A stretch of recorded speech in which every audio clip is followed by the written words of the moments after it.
დავბრუნდით პეტრეტერში ჩვენი შემდეგ ბლოკი როგორც უკვე დავაანონსე სახიფათო სათამაშოებს მიეძღვნება და ჩვენი სტუმრები იქნებიან ქალბატონი მარინა რამაზაშვილი ოფთალმოლოგი IQ კლინიკის ხელმძღვანელი და ასევე ქალბატონი თია უროტაძე დამწვრობის სპეციალისტი დამწვრობის ცენტრის ქირურგი და ესე ჩვენი პატარა სტუმარი პატარა დაზარალებული ლუკა ციკლაური რომელიც მოყვება თავის ამბავს მოდი ლუკადან დავიწყოთ ჩვენ ალბათ ჩვენი ქალბატონები არ გვიწყენენ და რა მოგივიდა ლუკა რატო რა სახეზე და ხელით შეხვეული გქს რატო ასაფეთქებელი როგორც ყველა ბავშვს მეც მიყვარს ესე რომ აფეთქებდა ვიყიდი ასაფეთქებელი და არც ვიცოდი თურმე გაფუჭებული ყოფილა და რო ავკიდე ცეცხლი რომ მოეკიდა უცბად აფეთქდა ვერც მოასწარი და ხელში აუფეთქდა ლუკას ხო და სახესთანაც ძალიან ახლოს გქონდა ხო? დიახ, სახესთან ახლოს გქონდა, რა თქმა უნდა და უნდა გადამეგდო, მაგრამ აღარ მოასწარი და ამიფეთქდა. მაგრამ სამაგიეროდ მე ვიცი რომ შენ სხვა დანარჩენი რომელიც უნდა აგეფეთქებინა ისინი გადაყარე.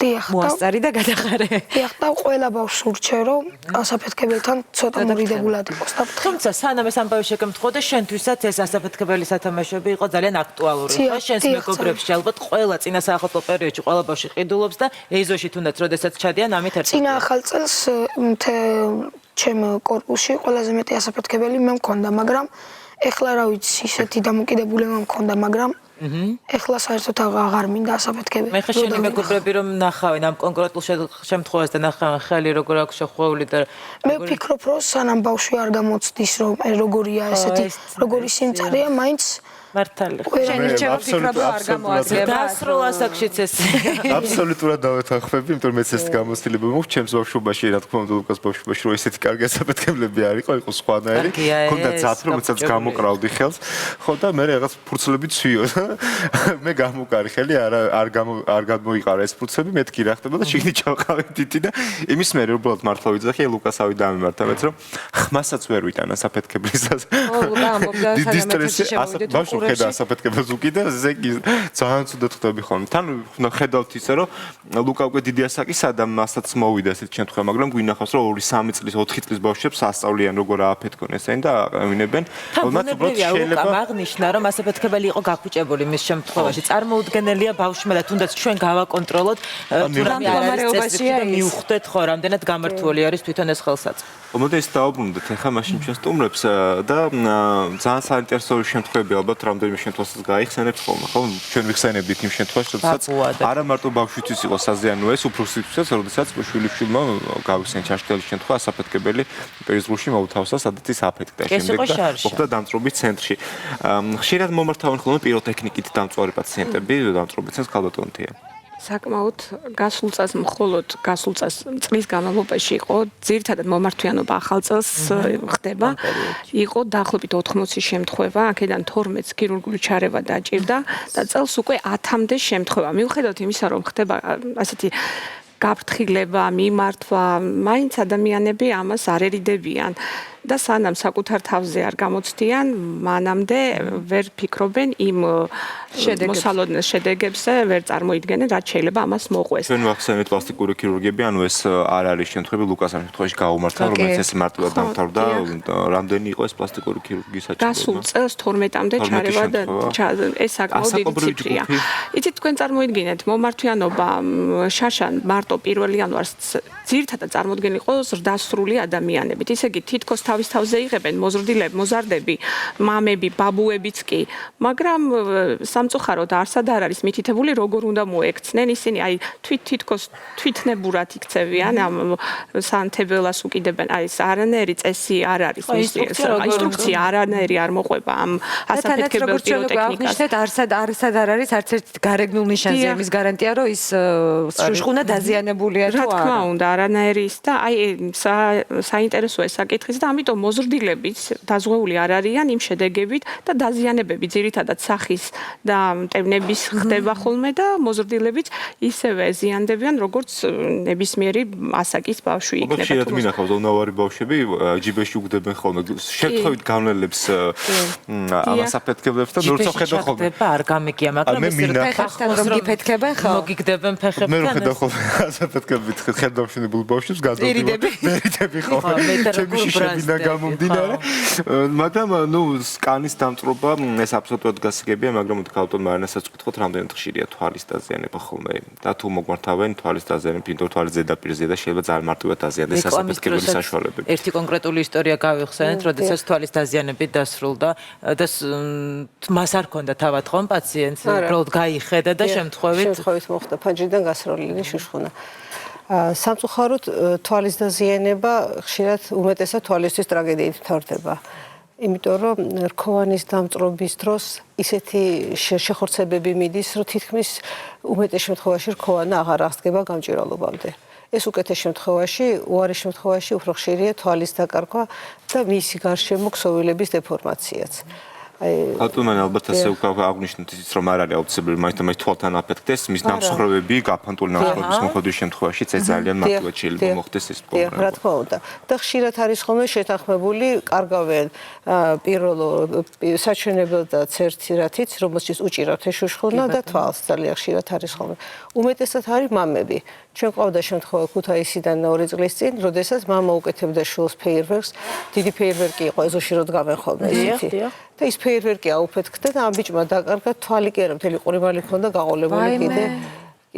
იყო ასეთი რამდენიმე შემთხვევა იყო მამისგან, ბავშვი მოგიყვანეს 1 წლის წინ მახსოვს, 7 წლის ბიჭი იყო, არა ჰქონდა 2 თითი და ისეთი ლამაზი ცისფერი თვალები ჰქონდა, ერთი თვალი იყო სუნთლად დამწვარი და პრინციპში აღარ გადავარჩინეთ ის თვალი. სამწუხაროდ მე არ ვიცი როგორ უნდა მოუკიდოთ ახლა არ მოუკიდო და არ ქნაო მაგას ვერ გავაკეთებთ იმიტომ რომ ეს პრაქტიკა მაინც გაგრძელდება ალბათ უნდა იყოს რაღაც რეკომენდაცია რომ რაღაც გრძელი ჯოხით ან რაღაც სპეციალური ასანთებები უნდა იყოს ესეთი ასანთები გრძელი ტარით რომლითაც ისე ახლო მაინც თიც მაინც არ დაკარგავს თვალს არ დაკარგავს რაღაცა სახის მსგავს ასაფეთქებლებზე უნდა იყოს კონტროლი და არ უნდა იყიდებოდეს ხოდა შორის ამ დღეების განმავლობაში კი ბატონო გავცელდა Facebook-ზე ასევე პეტიცია გვარი რომ ეს ასაფეთქებელი საშუალებები შემოტანა და გაყიდვა აღარ ხდებოდეს და მე მგონი ძალიან ბევრი ხელმომწერი მყავდა. მე მგონი ერთ-ერთი გამოსავალი სწორედ ეს არის რომ რაც მართლა საფრთხის შემცველია ის ათამაშოები ამოღებული იყოს. ოსა მარტო ფეიერვერკთან კავშირებით მარტო საფრთხე არ არის, უბრალოდ მის დილგომში ვცხოვრობთ, მოგიკითხავთ ყველას წარე გამოცდილება იმის რომ ზუსტად 12 საათზე იწყება ფეიერვერკების გუგუნი შეიძლება ითქვას დაბადების დღე ნუ რა ვიცი ყველაფერი არა მარტო ამ ჩვენთან უფრო მძიმედ არის საქმე ეს რესტორნებიდან ხდება პირდაპირ ანათებს კიდეც არა მარტო ხმა ისმის და ეს პეტიცია ძალიან საინტერესო პეტიცია აუცილებლად უნდა გამოვიხმაუროთ ყველა ელემენტარულად თუნდაც ასაფეთქებებთან დაკავშირებით არა მარტო აფეთქებას ინსტრუქციები მოყვებოდეს და იყოს დაცული, არამედ ხმისგანაც ვიყოთ დაცული ჩვენ, ადამიანებს უჭირდება მოსვენება. გასაგებია რესტორანი ამის გამო ეკონომიკურ მოგებას, მაგრამ მე ვერ ვნახულობ ამისგან სარგებას, იმიტომ რომ არ მძინავს. მოდი ახლა ისე ჩვენ თემას რო დავაბრუნდეთ. ასევე ახალ წელთან დაკავშირებულია ის ამბავი, რომ ძალიან ხშირად ეს ალბათ ახლა უფრო ნაკლებად არის, მაგრამ ნუ მაინც თუნდაც ნაძვის ხეები, რომლებიც არის ძირითადად არ არის ხოლმე ბუნებრივი ნაძვის ხეები და არის დამზადებული ხოლმე ნეილონისგან და მოყვება თავისი განათებას ხოლმე ზოგ სამბერ შემთხვევაში ხშირია ხოლმე ალბათ დამწრობის შემთხვევები, ალების შემთხვევები ნაძვის ხის. ნუ ადრე იყო ეს ტრადიცია, როდესაც ნაძვის ხეს გავდო ლონდონში, რომ ამაგრებდნენ სანთლებს.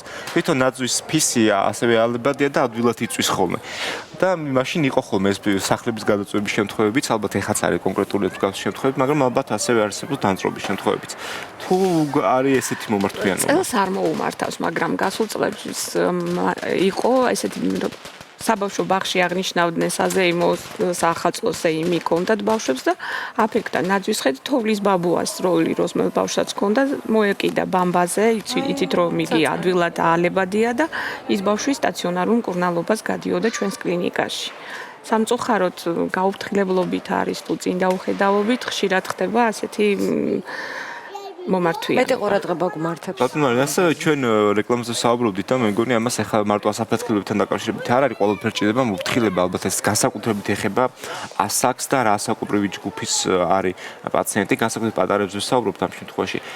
ძალიან მარტივია, თუნდაც ნაძვის სათამაშოები, რომელსაც ჩვენ ნაძვის ხესაც ამშვენებს, არის ძალიან მსხვერპლი. და დავარდნის შემთხვევაში ადვილად ხდება და იწყდება ძალიან წვრილ ნაწილებად, რომელიც ძალიან ბასრია. და პატარა მაგ შემთხვევაში შეიძლება დაიზიანოს კანი, სახით შეიძლება დაიზიანოს, შეიძლება თვალის მარტივად დაიზიანოს, თულზე დაავადოს, პირში შეიძლება ჩაიდოს და ნაღეჭოს. ამიტომ ალბათ ამას უნდა მოვფიქროთ. თუ ყოფილა ესეთი მსგავსი მომართვები თვალთან დაკავშირებით? რაც შეეხება დამსხვრეული ნაძვის სათამაშოები, ჩემს პრაქტიკაში მე ასეთი რამე არ ყოფილა, რომ თვალის ტრავმა გამოიწვია, ხა შეიძლება სხვა რაღაცა ტრავმები გამოიწვიეს. მაგრამ ძირითადად არის ეს დამწრობის ტრავმები, აფეთქების ტრავმები, არა მარტო ნაძვის სათამაშოების, არამედ სხვა. ეხლა ტაფაზე გააცხელა ბავშვმა იპოვა ქუჩაში რაღაც ბრჭყვიალა, ყავდა დაიხარაზე და შეეყარა თვალებში საფეთქებული დამწრობა ჰქონდა საოცარი. არის ხშირად მაგალითად ერთი შემთხვევა იყო მე როდესაც მაშინ ძველი შემთხვევა მოსკოვში მუშაობდი მაშინ სტუდენტების ჯგუფმა იპოვა ტყეში რაღაც უცხო საგანი.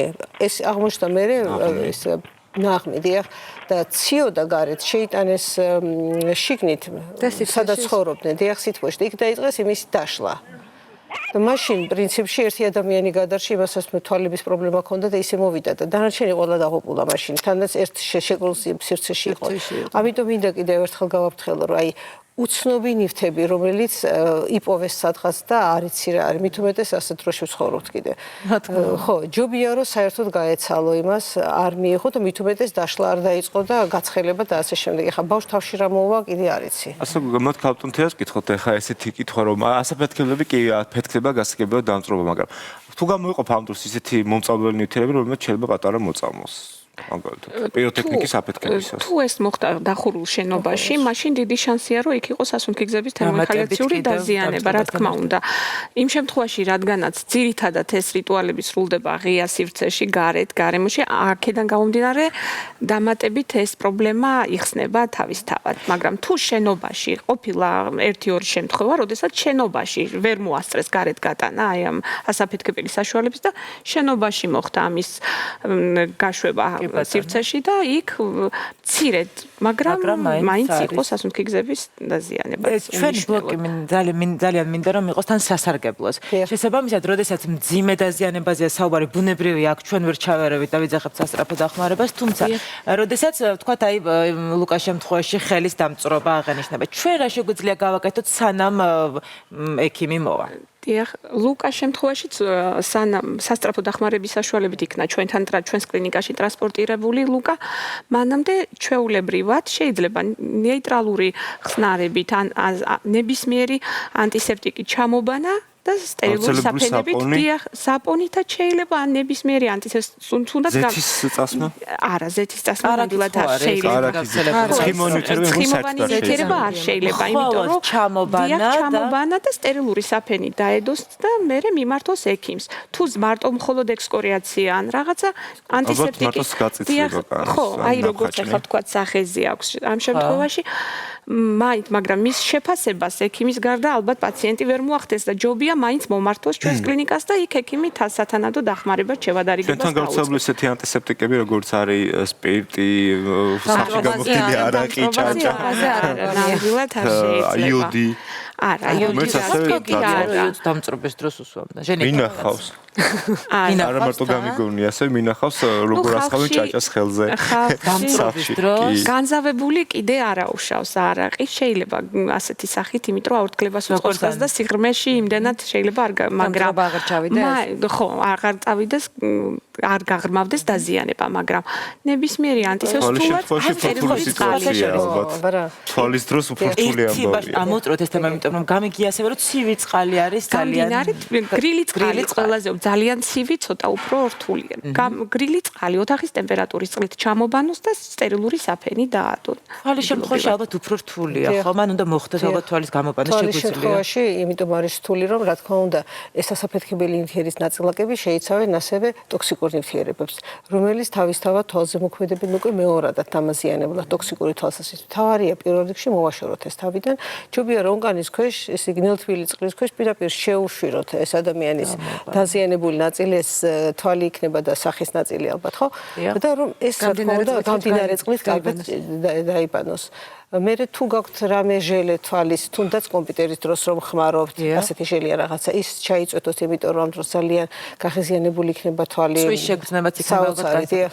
და ჯობია დაედოს სახვევი და სასწრაფო ჰოსპიტალიზაცია მოხდეს პროფილურ დაწესებულებაში, რომ მაინც დარჩენილი იქნება ის ნაწილაკები, ამოიღოს, რომ მისი ტოქსიკური მოქმედება არ გაგრძელდეს. ამიტომ რაც უფრო ჩქარა გაკეთდება ის, მით უკეთესია.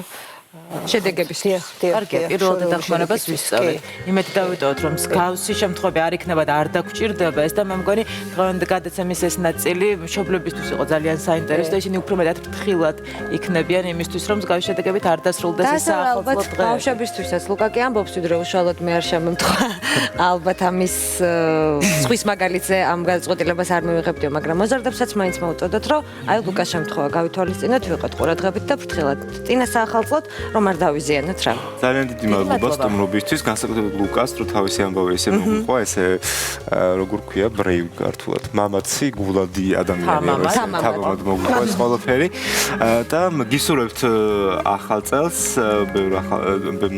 ბედნიერ ახალ წელს გისურვებთ და ლუკა შენ თუ რამე სურვილი გაქვს, რომ ის რამე ახალ წელს უსრო გითხარ. მგონი ბავშვებს უნდა ურჩიოს კიდევ ის რჩევა. ამით თუ გინდა გითხარი.